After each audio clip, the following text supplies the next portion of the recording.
Despite despite its age, it was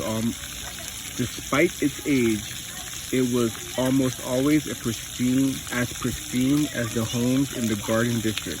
Dawson was and always had been a bit of a neat freak. Twice a year he repaired cracks and caulked seams to keep rodents and insects at bay, and whenever he prepared to return to the rig, he scrubbed the kitchen and bathroom floors with disinfectant and emptied the cupboards of anything that might spoil or mold. He generally worked 30 days on, followed by 30 days off, and anything that wasn't in a can would go bad in less than a week, especially during the summer. Upon his return, he scrubbed the place from top to bottom while airing it out during his best to get rid of the musty smell. It was quiet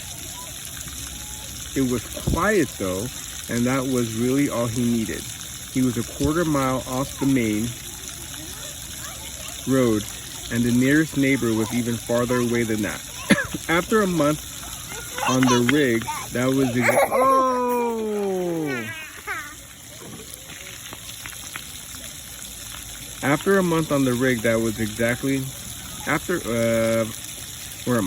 Nearest neighbor was even farther away than that.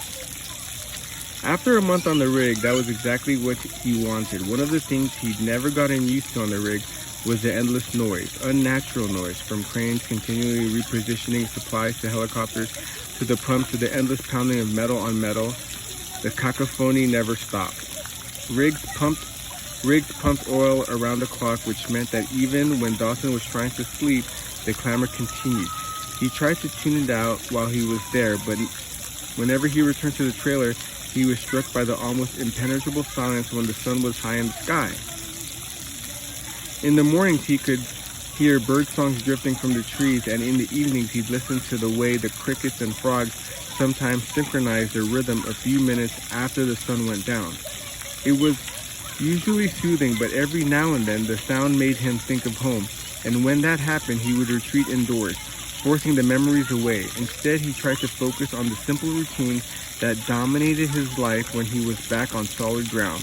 He ate, he slept, he ran and lifted weights and tinkered on his car. He took long wandering drives, going nowhere in particular. Now and then he went fishing. He read every night.